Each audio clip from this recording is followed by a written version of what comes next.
Hello guys, welcome back to the channel. Rosen Asking எல்லாரும் வரவேற்கிறேன். இன்னைக்கு நம்ம Husqvarna Swartpillion 250 ஓட்ட போறோம். So without further ado, let's get into the video.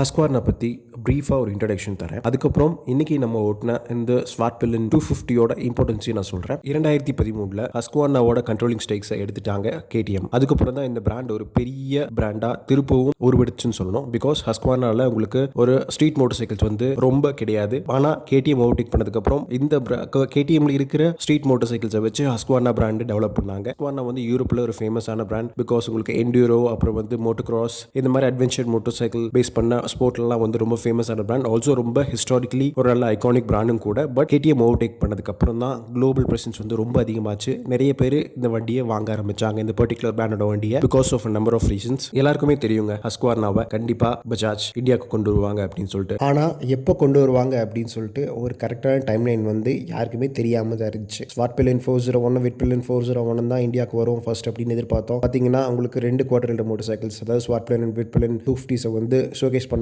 Showcase பண்ண கொஞ்சம் வாரத்திலேயே வந்து இந்தியாவில் லான்ச் பண்ணாங்க. லான்ச் பண்ணதுலேயும் ஒரு சர்ப்ரைஸ் என்னென்னு பார்த்தீங்கன்னா, இதோட ப்ரைஸிங் எல்லாருமே வந்து KTMக்கு மேலே தான் இந்த 2 வண்டியை பொசிஷன் பண்ணுவாங்க அப்படின்னு எதிர்பார்த்தோம். பட் ரெண்டுக்குமே வந்து உங்களுக்கு KTM Duke 250 கூட கம்பேர் பண்ணும்போது அரௌண்ட் 25,000 லெஸ் எக்ஸ்பென்சிவாக இருந்துச்சு.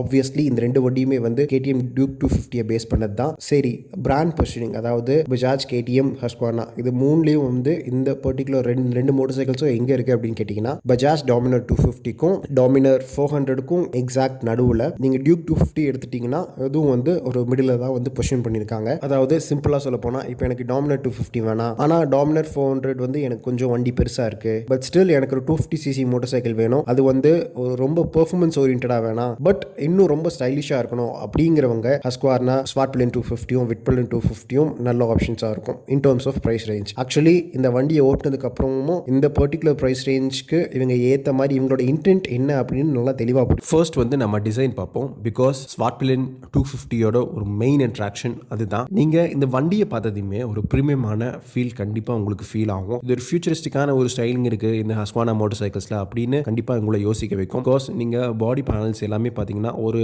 ரேசர் ஷார்ப் லுக் இருக்கிற மாதிரி இருக்கும். எட் நேக்கட் ஒரு ஸ்டான்ஸ் இருக்கிற மாதிரி உங்களுக்கு கண்டிப்பாக இருக்கும். நீங்கள் வந்து ஃபியூல் டேங்கை நீங்கள் பார்த்தீங்கன்னு வச்சுக்கோங்களேன், அந்த ஃபியூல் டேங்க்ல இருக்கிற ஒரு ஒரு வெளிய ப்ரொஜெக்ட் ஆகிருக்கிற ஒரு Husqvarna அப்படின்னு சொல்லிட்டு அந்த இன்சிக்னியா ப்ளஸ் வந்து உங்களுக்கு Swartpillion எழுதியிருப்பாங்க அந்த பர்டிகுலர் வேர்டிங். அதுக்கப்புறம் நீங்கள் ஓவரால் நீங்கள் வந்து வண்டியை சுற்றி பார்த்தாலுமே வந்து உங்களுக்கு ஒரு ஃபியூச்சரிஸ்டிக்கான அப்பீல் எல்லா பக்கம் கிடைக்கும். மெயினாக வந்து இந்த ஷார்ட் ஃப்ரண்ட் ஃபெண்டர், அப்புறம் வந்து வண்டியோட ஒவ்வொரு இடத்துல இருக்கிற கிளாம்பிங்ஸ் ப்ளஸ் அந்த போல்ஸோட டைட்னிங், இது எல்லாமே வந்து உங்களுக்கு ப்ரீமியமாக இருக்கும். ஆல்சோ நீங்கள் வந்து ஃப்ரண்ட்லேருந்து பார்க்கும்போது கண்டிப்பாக இந்த ஹெட்லாம்ப் அந்த ஓவரிங் LED DRL டிசைன் வந்து உங்களுக்கு ரொம்ப பிடிக்கும். அதுக்கப்புறம் ஷார்ப்பான டர்ன் இண்டிகேட்டர்ஸ், அப்புறம் உங்களுக்கு ரிவ்யூ மிரர் பார்த்தீங்கன்னா உங்களுக்கு அது வந்து ரவுண்ட் ஷேப்பில் கொடுத்துருப்பாங்க. ஆக்சுவலி நீங்கள் வந்து வண்டியில் ஏறி உட்காந்ததையுமே வண்டியோட ஒரு ஸ்லீக்கான சாசி அப்பீல் வந்து உங்களுக்கு தெரியும். அதுக்கப்புறம் கண்டிப்பாக இந்த இன்ஸ்ட்ருமெண்ட் கிளஸ்டரை நீங்கள் பார்ப்பீங்க. அந்த இன்ஸ்ட்ருமெண்ட் கிளஸ்டர் வந்து ஜஸ்ட் ஒரு digital unit, it's not LCD unit. அது கொஞ்சம் உங்களுக்கு ரொம்ப ப்ரீமியமான அப்பீல் இருக்குமா அப்படின்ட்டு வந்து கண்டிப்பாக உங்களை யோசிக்க வைக்கும் அந்த பர்டிகுலர் விஷயம். பிகாஸ் அது ரீட் அவுட் ஆச்சும் வந்து உங்களுக்கு அட்லீஸ்ட் LCDயில் கொடுத்துருந்தா இன்னும் கொஞ்சம் பெட்டராக இருந்திருக்கும். ஆல்சோ விசிபிலிட்டிக்கு வந்து ரொம்ப ஹெல்ப்ஃபுல்லாக இருந்திருக்கும். மெயினாக வந்து ரொம்ப ஹார்ஷான சன்லைட் அந்த கண்டிஷன்ஸில் ரொம்ப முக்கியமான விஷயம். அதில் உங்களுக்கு தேவையான விஷயம் எல்லாமே வந்து அந்த இன்ஸ்ட்ருமெண்ட் கிளஸ்டரில் கொடுத்துருப்பாங்க. எந்த பிரச்சனையும் இல்லை, இன்க்ளூடிங் கியர் பொசிஷன் இண்டிகேட்டர் நான் கண்டிப்பாக சொல்லி ஆகணும். ஆல்சோ இந்த வண்டியில் வந்து உங்களுக்கு சூப்பர் மோட்டோ ABS, அதாவது வந்து நீங்கள் ABS ரியர் வந்து நீங்கள் வந்து ஸ்விட்ச் ஆஃப் ஆர் ஆன் பண்ணிக்கலாம். அது ரொம்ப நல்ல விஷயம். If you want to slide around, நீங்கள் வந்து ட்ராக்ஷன் கம்மியாக இருக்கிற இடத்துல அந்த மாதிரி. அப்புறம் வந்து உங்களுக்கு பின்னாடி நீங்கள் பார்த்தீங்கன்னா பில்லியன் சீட்டு கீழே வந்து ஒரு கான்ட்ராஸ்டான கலரில் வந்து 215 எழுதியிருப்பாங்க. அதுக்கப்புறம் இன்னும் சின்ன விஷயங்கள், அதாவது ரேடியேட்டர்ஸ்க்கு சைடில் பார்த்தீங்கன்னா அந்த நியான் அந்த ஒரு ஃபினிஷ் நல்லாயிருக்கும். அதுக்கப்புறம் உங்களுக்கு ரியர் மோனோஷாக் சஸ்பென்ஷன், அதில் வந்து உங்களுக்கு ஒயிட் கலர் ஸ்ப்ரிங் ஸ்ப்ரிங்ஸ் கொடுத்துருப்பாங்க. அந்த மாதிரி சின்ன சின்ன விஷயங்கள் எப்பவுமே வந்து இந்த மாதிரி சின்ன சின்ன விஷயங்கள் இருந்தால் ஒரு வண்டியை பார்க்க ரொம்ப இன்ட்ரெஸ்டிங்காக இருக்கும் ஒவ்வொரு டைம் நீங்கள் பார்க்கும்போது. அப்புறம் கண்டிப்பாக பிளாக் அலாய் வீல்ஸ், அப்புறம் வந்து பிராஸ்ட் ஃபினிஷ் பண்ணியிருக்க இந்த particular 248.8cc engine, the same as Duke 250 absolutely. அதில் பார்த்தீங்கன்னா உங்களுக்கு ஹஸ்குவானாவோட இன்சிக்னியா வந்து உங்களுக்கு எம்போஸ் பண்ணியிருப்பாங்க. ஸ்வாட் பிலின் 250க்கும் விட்பிலின் 250க்கும் பெரிய டிஃப்ரென்ஸ் எதுன்னு கேட்டிங்கன்னா கண்டிப்பாக ஒரு ஹேண்டில் பார் செட்டப். பிகாஸ் உங்களுக்கு வந்து Svartpilen 250 it's is also known as black arrow because அது ஒரு பிளாக் பெயிண்ட் ஸ்கீம், அந்த டார்க்கான ஒரு தீம் இருக்கிறனால அது வந்து உங்களுக்கு ஒரு ஸ்கிராம்ப்ளர். விட்பிலன் வந்து உங்களுக்கு ஒரு கேஃபே ரேசர். ஸோ ஸ்வாட் பிலின் வந்து விட்பிலன் கூட கம்பேர் பண்ணும்போது அரௌண்ட் 4,000 rupees வந்து அதிகம். பிகாஸ் இதோட எக்ஸ்ஷோரூம் பிரைஸ் பார்த்தீங்கன்னா 1,84,000. விட்பிலன் வந்து 1,80,000. விட்பிலனோட கம்ப்ளீட் ரிவ்யூ வந்து இன்னொரு நாளைக்கு நான் சொல்கிறேன் கண்டிப்பாக. பிகாஸ் வண்டி சீக்கிரம் கிடைக்க போகுது. ஹஸ்குவானா ஸ்வாட் பிலின் 250யோட பிளாக் ஃபினிஷ் எக்ஸாஸ்ட் சிஸ்டம், அதுலேயும் உங்களுக்கு ஹஸ்குவானா அப்படின்னு மோட்டர் சைக்கிள்ஸ் அப்படின்ட்டு உங்களுக்கு இன்ஸ்கிரைப் பண்ணியிருப்பாங்க. அதுக்கு மேலே பார்த்தீங்கன்னா அவங்க பிளாக் கலரில் இருக்கிற single piece grab rug handle இருக்கு இல்லையா, அதுக்கப்புறம் உங்களுக்கு வந்து அலாய் ஃபினிஷஸ், அதிலிருந்து வர உங்களுக்கு நீட்டாக ஃபினிஷ் பண்ணியிருக்கிற ஃபுட் பேக்ஸ், இதெல்லாமே வந்து பார்க்க நல்லாயிருக்கும். ஆல்சோ உங்களுக்கு பிளாக் கலர் ஸ்ட்ரென்த்னிங் ஆர்ம்ஸ் இருக்கு இல்லையா, ஸோ அதுவும் வந்து உங்களுக்கு பார்க்க சூப்பராக இருக்கும் இந்த வண்டியில். இந்த வண்டி ஜஸ்ட் ஸ்டாண்ட் ஸ்டில்ல ஒரு கெத்தான அப்பீல் எவ்வளோ இருக்கோ அவ்வளோ தூரம் வந்து இந்த வண்டியை ஓட்டும் போது இருக்கும். ஸோ இந்த வண்டி நீங்கள் ஓட்டும்போது பார்க்குறவங்களுக்கு கண்டிப்பாக ரொம்ப அட்ராக்டிவாக இருக்கும். பிகாஸ் நீங்கள் ரொம்ப ரொம்ப ஸ்லீக்கான ஒரு மோட்டர் சைக்கிள். ஸோ நீங்கள் வந்து ப்ராப்பரான ரைடிங் கேஸ் போட்டு ஒரு நல்ல கெத்தான ஒரு அவுட்ஃபிட் பேரலோட நீங்கள் போட்டு இந்த வண்டியை நீங்கள் ஓட்டும் போது நீங்கள் உட்காந்துருக்க ஸ்டான்ஸ், அதாவது உங்களுக்கு இது ஸ்போர்ட்டி ஸ்டான்ஸ் தான் சொல்லுவேன். Even though white handle bar setup இருக்கு, ஸ்டில் உங்களுக்கு வந்து ஸ்போர்ட்டி ஸ்டான்ஸில் கூட நீங்கள் உட்காந்து ஓட்டலாம். அந்த மாதிரி இருக்கும்போது வந்து வண்டி ரோட்ல பார்க்க செம்ம கெத்தாக இருக்கும். ஸ்வாட் பிலின் 250 ஒரு ஸ்கிராம்ப்ளருங்க. ஸோ ஆப்வியஸ்லி இதோட சீட் ஹைட் பார்த்தீங்கன்னா உங்களுக்கு அதிகமாக தான் இருக்கும். ஸோ இதோட சீட் ஹைட் பார்த்தீங்கன்னா 842 mm. ஸோ நீங்கள் வண்டியில் ஏறும்போதே இந்த வண்டியோட சீட் ஹைட் உங்களுக்கு it is bit all motor cycle அப்படின்னு சொல்லிட்டு உங்களுக்கு ஈஸியாக புரியும். நீங்கள் என்னதான் டாலாக இருந்தாலும் இந்த வண்டி ஒரு இன்டிமிடேட்டிங் கிடையாது. பிகாஸ் கர்வ் வெயிட் கம்மி, வண்டி ரொம்ப ஸ்லீக்காக இருக்குது. ஈவன் நீங்கள் வந்து ஃபர்ஸ்ட் டைம் ரைடர், கொஞ்சம் ரைட்லிங்கில் பழக்கம் இருக்குது அப்படிங்கிறவங்களும் இந்த வண்டி ஈஸியாக நீங்கள் எடுத்து ஓட்டலாம். அதுதான் இந்த வண்டியோட ஒரு பெரிய ப்ளஸ் நான் சொல்லுவேன். பெர்ஃபார்மன்ஸ் படி பார்த்தீங்கன்னா the same 248.8cc single cylinder DOHC fuel injected. Obviously இந்த பர்டிகுலர் என்ஜின் இருக்கு இல்லைங்களா, இதுவும் லிக்விட் கூல் தான் as Duke 250. So brand of ஃபிகர்ஸும் ஆல்மோஸ்ட் அதாவது சேம் தான், நாட் ஆல்மோஸ்ட் ஜஸ்ட் சேம் தான். பிகாஸ் 30 PS மேக்ஸிமம் பவரும் 24 Nm ஆஃப் பீக் டார்க்கும் இந்த வண்டி கொடுக்குது. பார் பார்த்தீங்கன்னா உங்களுக்கு மேக்ஸிமம் பார் 9,000 RPMலையும், டார்க் பார்த்தீங்கன்னா 7,500 RPMலையும் கிக் ஆகும். So you have to really push. கண்டிப்பாக இந்த வண்டி புஷ் பண்ணிங்கன்னா ரொம்ப என்ஜாய் பண்ணி ஓட்டுவீங்க. அதுக்கு மெயின் காரணம் என்னென்னா இந்த வண்டி ரொம்ப light weight motor cycle. So நீங்கள் வந்து புஷ் பண்ணும்போது நீங்கள் டிராஃபிக் கன்ஷியஸாக இருந்தாலும் நீங்கள் வந்து ஹைரோ பண்ணும்போது you would feel a lot easier to right. அவங்க ரொம்ப ஸ்ட்ரெஸ் பண்ணாது, it won't stress you out. So அதுக்கு முக்கியமான காரணம் என்னென்னா ஹேண்டில் பார் வந்து ஒயிட் ஹேண்டில் பார் செட்டப் கொடுத்துருக்காங்க. ஸோ நீங்கள் ஈஸியாக ஃபிக் பண்ணி போகலாம். ஆல்சோ உங்களுக்கு வந்து ஃப்ரண்ட் எண்ட் ரொம்ப லைட்டிங்காக front end is too light. அதுக்கு வந்து அட்வான்டேஜஸ் இருக்குது, டிஸ்அட்வான்டேஜஸ் இருக்குது. ஃப்ரண்ட் எண்ட் வந்து உங்களுக்கு லைட்டாக இருக்கிறனால நீங்கள் ஈஸியாக ஃபிளிக் பண்ணி போகலாம் as I said before. அதுவும் இல்லாமல் உங்களுக்கு ஏரோடைனமிக்லி நீங்கள் வந்து நல்ல ஸ்பீட்ஸ் போயிட்டுருக்கீங்க, நீங்கள் வந்து 3 digit ஸ்பீட் போயிட்டுருக்கீங்க, நல்லா ஒரு மேபி ஒரு 120 அந்த மேலே வந்து நீங்கள் ஸ்பீட்ஸில் போயிட்டுருக்கீங்க. அப்படிங்கும்போது கண்டிப்பாக it will feel a bit unsettling. Because அந்த அளவுக்கு ஏரோடைனமிக்லி உங்களுக்கு வந்து ரொம்ப பெனிஃபிஷியலாக இருக்காது. பிகாஸ் இந்த வண்டிக்கு ஒரு விண்ட் ஸ்க்ரீனும் கிடையாது, நீங்கள் வந்து ஆஃப்டர் மார்க்கெட்டில் தான் வந்து ஃபிட் பண்ணணும் இஃப் யூ வாண்டட். அதுக்கப்புறம் பார்த்தீங்கன்னா ஒரு ரொம்ப முக்கியமான விஷயம், நீங்கள் ரொம்ப லைட்டாக இருக்கிறனால இந்த ஃப்ரண்ட் எண்ட் நீங்கள் வந்து கொஞ்சம் கேர்ஃபுல்லாக ஓட்டணும். ஈவன் தோ இந்த வண்டியில் டுவல் சேனல் ABS சிஸ்டம் இருக்குது. ஃப்ரண்ட்டில் பார்த்தீங்கன்னா உங்களுக்கு 320 mm ஃப்ரண்ட் டிஸ்க்கும், ரியரில் பார்த்தீங்கன்னா 230 mm டிஸ்க்கும் இருக்குது, பைபு செட்டப். ஸோ என்ன தான் வந்து பிரேக்கிங் கான்ஃபிடன்ஸ் உங்களுக்கு ரொம்ப நல்லாயிருக்கும். பிரேக்கிங் கான்ஃபிடன்ஸ் ரொம்ப நல்லாயிருக்கும். நீங்கள் வந்து எமர்ஜென்சி டைம்ஸ்லையும் யூ கேன் ஆக்சுவலி வந்து ரொம்ப ஹார்ட் பிரேக் பண்ணலாம். அது வந்து உங்களுக்கு ரொம்ப கான்ஃபிடன்ஸும் கொடுக்கும் நீங்கள் ஹார்ட் பிரேக் பண்ணாலும். So braking setup is so good. அதுக்கப்புறம் உங்களுக்கு பிரேக்கிங் ஃபீட்பேக்கும் உங்களுக்கு நல்லாயிருக்கும். பட் ஸ்டில் ஃப்ரண்ட் அண்ட் லைட்டாக இருக்கிறதுனால எப்பவுமே கொஞ்சம் பார்த்து ஓட்டுங்கன்னு தான் நான் சொல்லுவேன். Because the whole weight transfer வந்து உங்களுக்கு முன்னாடி தான் ஆகும் நீங்கள் வந்து ரொம்ப ஹார்ட் பிரேக் பண்ணும்போது. ஸோ தட் டைம் இந்த bike might get little unsettling. So நீங்கள் அதை வந்து கரெக்டாக பார்த்துக்கணும். அதுக்கப்புறம் சஸ்பென்ஷனுக்கு வரேன். சஸ்பென்ஷன் வந்து உங்களுக்கு 43 mm upside and front forks தான். ரியரில் பார்த்தீங்கன்னா உங்களுக்கு அட்ஜஸ்டபிள் மோனோஷாக் தான்.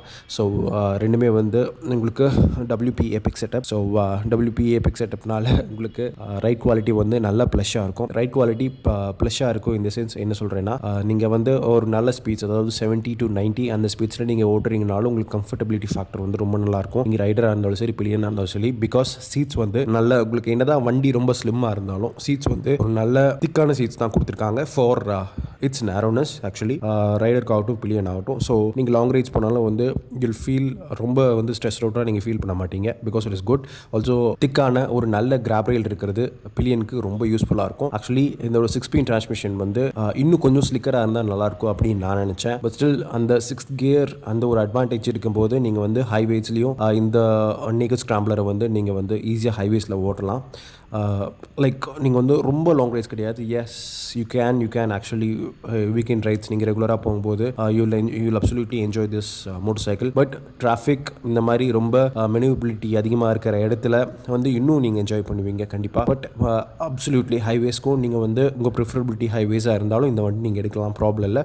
பட் ஆப்வியஸ்லி உங்களுக்கு ஒரு நேக்கட் ஸ்க்ராம்பிளில் இருக்கிற அந்த ஏரோடைனமிக் டிஸ்அட்வான்டேஜஸ் இதெல்லாமே இருக்கும். ஹை ஸ்பீட் வந்து நீங்கள் எதிர்பார்த்த அளவுக்கு போக முடியாது, அதெல்லாமே இருக்கும். So you'll have to accept it because of its character. ஓகேங்களா. ஃபியூல் டேங்கை வந்து நீங்கள் ஈஸியாக க்ரிப் பண்ணிக்கலாம். பிகாஸ் அதுக்கு அண்டரில் பார்த்தீங்கன்னா உங்களுக்கு உங்கள் நீஸை வந்து ஈஸியாக க்ரிப் பண்ணுறதுக்கு ப்ரொவிஷன் இருக்கிற மாதிரி இருக்கும். ஸோ நீங்கள் இன்னும் கொஞ்சம் பின்னாடி இருந்து கொஞ்சம் முன்னாடி தள்ளி உட்காந்து நீங்கள் ஓட்டினாலும் வந்து உங்களுக்கு ஈஸியாக தான் இருக்கும், எந்த ப்ராப்ளமும் கிடையாது. இந்த வண்டியோட front and rear 17-inch wheels வந்து உங்களுக்கு ரொம்ப ஹெல்ப்ஃபுல்லாக இருக்கும். பிகாஸ் டயர் கிரிப் வந்து ரொம்ப நல்லாயிருக்கு.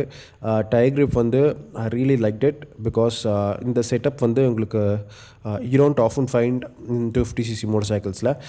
பிகாஸ் எனக்கு டயர் கிரிப்போட மெயினாக வந்து அது டயர்ஸோட காண்டாக்ட் பேட்ச் வந்து நல்லா இருந்துச்சு.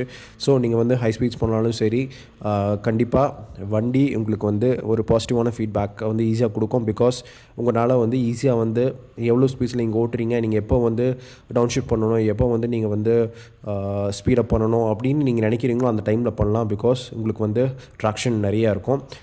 சரி, டாக்கிங் அபவுட் கியர் பாக்ஸ் பற்றி நான் இன்னொன்று சொல்கிறேன். நான் சொன்னேன் இல்லையா, இன்னும் கொஞ்சம் ஸ்லிக்கராக இருந்தால் நல்லாயிருக்கும் அப்படின்னு சொல்லிட்டு. பட் நீங்கள் ஷிஃப்ட் பண்ணும்போது உங்களுக்கு ஈஸியாக இருக்கும். பிகாஸ் உங்களுக்கு இதில் வந்து அசிஸ்டன்ட் ஸ்லிப்பு கிளச் இருக்கிறனால வந்து நீங்கள் டவுன் ஷிஃப்ட் பண்ணும்போது வந்து லைக் டவுன் ஷிஃப்ட் டைம் வந்து கம்மியாகும். பிகாஸ் நீங்கள் வந்து கிளச் பிடிக்க தேவையில்லை. ஸோ ஆல்சோ வந்து நீங்கள் நல்ல ஹை ஸ்பீட்ஸில் போயிட்டுருக்கீங்க, திடீர்னு வந்து நீங்கள் ஒரு 6th கியரில் போயிட்டுருக்கீங்க, திடீர்னு நீங்கள் 3rd கியர் கம்மி பண்ணுறீங்க அப்படிங்கும்போது ரெவ்ஸை வந்து இது ஸ்வாலோ பண்ணிக்கும். So it won't be a problem because of assistance slip clutch. But still gear box வந்து இன்னும் கொஞ்சம் ஷார்ப்பாக இன்னும் கொஞ்சம் இன்ட்யூட்டிவாக இருந்தால் இன்னும் ரொம்ப நல்லா இருந்திருக்கும் to complement the sporty overall package அப்படின்னு நான் சொல்லுவேன். என்ஜின் பற்றி நான் ரொம்ப விரிவாக்கமாக சொல்ல வேண்டிய அவசியமே இல்லைங்க. Because the same character, the same thing you feel in a Duke 250 இந்த வண்டியிலே இருக்குது. பட் சர்ப்ரைசிங்லி டியூக் 250 இருக்கிற அளவுக்கு இந்த வண்டியில் இன்னும் கொஞ்சம் ரிஃபைன்மெண்ட் லெவல்ஸ் இன்னும் கொஞ்சம் பெட்டராக இருந்திருக்கலான்னு நான் நினச்சேன். Because Duke 250 so refined. அதாவது டியூக் ரேஞ்சிலே பார்த்தீங்கன்னா ஒரு ரொம்ப நல்ல ரிஃபைண்டான என்ஜின் நான் கண்டிப்பாக டியூக் 250 தான் சொல்லுவேன். இதில் வந்து அந்த அளவுக்கு ரிஃபைன்மெண்ட் இல்லை. பிகாஸ் ஆஃப் மேபி இது கொஞ்சம் டிஃப்ரெண்ட்டான கேரக்டரில் காமிக்கணும் அப்படின்ட்டு ஸ்பாட் பில்லில் ஹஸ்குவானா நினச்சிருக்கலாம் அப்படின்னு நினைக்கிறேன். So this is the case. So இது ஒன்றும் டீல் பிரேக்கர் கிடையாது, just thing. So it doesn't matter. Also உங்களுக்கு எக்ஸாஸ்ட் கிரண்ட் வந்து உங்களுக்கு பிடிக்கும். பிகாஸ் டியூக்குக்கும் இதுக்கும் வந்து வித்தியாசம் இருக்குது. இந்த எக்ஸாஸ்ட் வந்து இன்னும் கொஞ்சம் பெக்குலரியாக இருக்கும். பட் இது வந்து எல்லாருக்குமே பிடிக்குமா அப்படின்னு எனக்கு தெரியல. ஜஸ்ட் கமெண்ட் பண்ணுங்கள் உங்களுக்கு பிடிச்சிருக்கா, இந்த எக்ஸாஸ்ட் சிஸ்டம் உங்களுக்கு பிடிச்சிருக்கான்னு. ஃபியூல் டேங்க் கெப்பாசிட்டி நீங்கள் லாங் ரேஞ்ச் டூரிங்க்கு கண்டிப்பாக இன்னும் கொஞ்சம் அதிகமாக இருந்திருக்கலாம். பிகாஸ் இதோட ஃபியூல் கெப்பாசிட்டி பார்த்தீங்கன்னா உங்களுக்கு 9.5 liters தான். இன்னும் கொஞ்சம் அதிகமாக இருந்துச்சுன்னா உங்களுக்கு வந்து நீங்கள் ரொம்ப லாங் டிஸ்டன்ஸ் போகிறீங்க அப்படிங்கும்போது ரொம்ப யூஸ்ஃபுல்லாக இருந்திருக்கும். பட் இன்னொரு விஷயம் சொல்கிறேன், இதோட கம்மியாக இருக்கிறதுனால பெரிய ப்ளஸ் என்னென்னா வண்டியோட அஜிலிட்டி ரொம்ப நல்லாயிருக்கு. Handling characteristics is so good. நீங்கள் வந்து கார்னரிங் எடுக்கும்போது நீங்கள் வந்து நினச்ச இடத்துல வந்து நீங்கள் வண்டியை பிளான் பண்ணலாம். அதுக்கு எது சப்போர்ட்டிவாக இருக்கும்னா பிரேக் சப்போர்ட்டிவாக இருக்கும், உங்களுக்கு வந்து டயர் கிரிப் நல்லா இருக்கிறது சப்போர்ட்டிவாக இருக்கும். ஸோ ஓவரால் வந்து இந்த ட்ரெலிஸ் ஃப்ரேம் இருக்கு இல்லையா, இந்த பவுடர் கோட்டட் ட்ரெலிஸ் ஃப்ரேம் வந்து உங்களுக்கு ரொம்ப சப்போர்ட்டிவாக இருக்கும். ஃபியூலிங்கும் பார்த்தீங்கன்னா கண்டிப்பாக ப்ரிசைஸ் தாங்க. இந்த பாஷோட electronic fuel injection system is absolutely ப்ரிசைஸ்ன்னு நான் சொல்லுவேன்.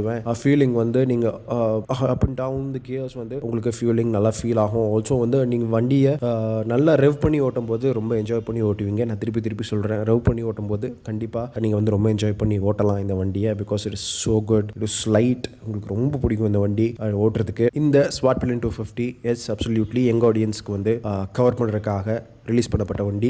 கண்டிப்பாக இது வரைக்கும் நல்ல சேல்ஸ் போயிட்டுருக்கு கண்டிப்பாக. பிகாஸ் எவ்ரி மந்த் பார்த்தீங்கன்னா உங்களுக்கு ஹஸ்குவானா அட்லீஸ்ட் 3 digit சேல்ஸ் வச்சு காமிக்கிறாங்க, which is so good for a brand new motor cycle, for a brand new brand அப்படின்னு சொல்லணும்.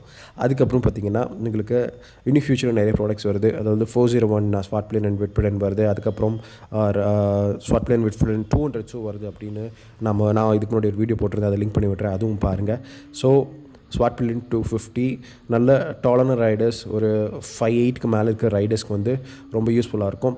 பட் நீங்கள் வந்து ஷார்ட்டான ரைடர்ஸாக இருந்தாலும் நான் ஒரு விஷயம் சொல்கிறேன். நீங்கள் வந்து ஓரளவுக்கு ஒரு காலில் நீங்கள் மேனேஜ் பண்ணி பழகிட்டீங்கன்னா இந்த வண்டி பிகாஸ் இந்த வண்டியோட கர்வ் வெயிட் வந்து ரொம்ப லைட்டாக இருக்கிறனால உங்களால் ஈஸியாக மேனேஜ் பண்ணிக்க முடியும். ஸோ நீங்கள் வந்து 5.5 5.6 5.7 அந்த மாதிரி இருந்தாலும் நீங்கள் வந்து just go for test ride எடுத்து பார்த்துட்டு உங்களால் ஈஸியாக வந்து இந்த வண்டியை மேனேஜ் பண்ணிக்க முடியும், உங்களால் பேலன்ஸ் பண்ண முடியும். கண்டிப்பாக நீங்கள் டெஸ்ட் ரைட் பண்ணி பார்த்துட்டு உங்கள் கான்ஃபிடன்ஸ் கிடச்சிதுன்னா கண்டிப்பாக இதை எடுங்க. உங்களுக்கு கிளிப் ஆன் இந்த ஹேண்டில் பார் செட்டப் இருக்கு இல்லையா, அது வந்து உங்களுக்கு விட்பில்லில் தான் வரும். ஸ்வாட் பில்லில் உங்களுக்கு நல்ல ஒரு ரைஸ்டு இந்த tubular steel white handle bar setup தான் கொடுத்துருப்பாங்க. ஸோ ஆல்ரெடி அதை பற்றி நான் பேசிட்டேன். அதுக்கப்புறம் இந்த வண்டியில் மைலேஜ் 35 km/L கிடைக்குங்க. அதாவது ரொம்ப நீங்கள் ஜாம்ல டிராஃபிக்கில் ஓட்டல, ஆல்சோ நீங்கள் வந்து ஹைவேஸ்லேயும் நீங்கள் வந்து ஓட்டர் ப்ரிஃபர் பண்ணுறீங்க அப்படிங்கும்போது உங்களுக்கு கம்பைன் ஃபியூல் எக்கானமி பார்த்தீங்கன்னா அரௌண்ட் 35 kmpl கண்டிப்பாக கிடைக்கும். நீங்கள் லோவர் ஆர்பிஎம்ஸில் இந்த வண்டி ஒரு பிரெத்லெஸ்ஸாகவே கண்டிப்பாக ஃபீல் ஆகாது. Because of the amount of power இந்த டாக் டெலிவரி வந்து உங்களுக்கு வந்து நல்லாயிருக்கும். பிகாஸ் கேடிஎம்ஸோட signature engine design and the way they perform அதுதான். கண்டிப்பாக உங்களுக்கு அது பிடிக்கும். நீங்கள் வந்து லோ ஸ்பீட்ஸில் நீங்கள் போயிட்டு இருந்தாலும் நீங்கள் வந்து ஜஸ்ட் டவுன் ஷிஃப்ட் பண்ணி you can just move on. சரிங்களா, அதில் எந்த பிரச்சனையுமே இருக்காது. எஃபோர்ட்லெஸ்ஸாக வந்து நீங்கள் மூவ் ஆன் பண்ணலாம். ஆல்சோ நீங்கள் வந்து ஃபோர்த் கியர் அந்த டைமில் வந்து நீங்கள் நல்ல ஸ்பீட்ஸ் போகலாம். ஈவன் நீங்கள் வந்து வைப்ரேஷன் லெவல்ஸ் ரொம்ப கம்மியாக இருக்கும். I have to mention that Svartpilen 250ல் உங்களுக்கு வைப்ரேஷன் லெவல்ஸ் கம்மி. It will be there. அதாவது நீங்கள் வந்து அபவ் 95 அதுக்கு மேலே நீங்கள் போகும்போது கண்டிப்பாக உங்களுக்கு வந்து வைப்ரேஷன்ஸ் இருக்கும். வைப்ரேஷன்ஸ் வந்து ஜஸ்ட் மினிமிஸ்டிக் வைப்ரேஷன்ஸ், ரொம்ப பெரிய வைப்ரேஷன்ஸ் நான் சொல்ல மாட்டேன். உங்களுக்கு ஹேண்டில் பாஸில் ஃபீல் ஆகும். அந்த அளவுக்கு ஃபுட் பெக்ஸில் ஃபீல் ஆகல. அதாவது ரொம்ப இல்லை. நீங்கள் வந்து ரொம்ப வண்டியை புஷ் பண்ணிங்கன்னா கண்டிப்பாக உங்களுக்கு வைப்ரேஷன்ஸ் வந்து ஃபீல் ஆகும். பட் இல்லை, நீங்கள் வந்து நார்மல் ஸ்பீட்ஸில் ஓட்டுறீங்க, நீங்கள் வந்து நார்மலாக வண்டியை ட்ரீட் பண்ணுறீங்க, அதாவது வண்டியை ரொம்ப புளிஞ்சு எடுக்கல அப்படிங்கிற சுச்சுவேஷனில் வந்து you don't feel the vibrations. கண்டிப்பாக எனக்கு ஒரு யூனிக்கான அப்பீல் வேணும். ஒரு கிளாசிக்கான ஸ்க்ராம்ப்ளர் டிசைனில் ப்ளஸ் அது ஒரு ரக்கடாகவும் இருக்கணும், ஒரு அப்ரைட் ரைடிங் பொசிஷன்லையும் இருக்கணும். ப்ளஸ் டயர்ஸ் பார்த்தீங்கன்னா உங்களுக்கு நாட் ஜஸ்ட் ஆன் ரோட், உங்களுக்கு வந்து டூவல் பர்பஸ் டயர்ஸோட ஃபிட் பண்ணி இருக்கணும். அப்படிங்கும்போது because you can do both. நீங்கள் வந்து ரெகுலரான டாமாக்லேயே ஓட்டலாம், நீங்கள் வந்து ஜஸ்ட் மைல்ட் ஆஃப் ரோடிங்கும் பண்ணலாம். ஸோ அந்த மாதிரி நீங்கள் வந்து ஒரு மோட்டர் சைக்கிள், ஒரு குவார்டர் லிட்டர் மோட்டர் சைக்கிள் எதிர்பார்க்குறீங்கன்னா கண்டிப்பாக ஸ்வாட் பெலின் 250 எடுக்கலாம். I can assure you that because it will put smile on your face. அதில் எந்த மாற்றமும் கிடையாது. சரியா, ஐ திங்க் ஆல்மோஸ்ட் எல்லாமே கவர் பண்ணிட்டேன். உங்களுக்கு ஏதாச்சும் டவுட் இருந்துச்சுன்னா நீங்கள் வந்து கமெண்ட்ஸ் பண்ணுங்கள். பிகாஸ் முடிஞ்ச அளவுக்கு 20 மினிட்ஸ்க்கு உள்ளே வந்து ரிவ்யூவையும் ஒரு கன்சைஸாக வந்து முடிக்கணும் அப்படின்ட்டு பார்த்துட்ருக்கேன் நான். சரிங்களா, சரி, அடுத்த வீடியோவில் மீட் பண்ணுறேன். கண்டிப்பாக இன்னும் மோர் ரிவ்யூஸ் கம்மிங், இன்னும் மோர் குட் ஸ்டஃப் கம்மிங், இன்னும் நிறைய விஷயம் இருக்குது. ஜஸ்ட் நீங்கள் வந்து வீடியோஸ் பார்த்தீங்கன்னா நிறைய விஷயம் நீங்கள் கற்றுக்கலாம். ஸோ ஐ ஹோப் நீங்கள் வந்து பண்ணுவீங்கன்னு நினைக்கிறேன். சரி, அடுத்த வீடியோவில் மீட் பண்ணால் பாய், டேக் கேர்.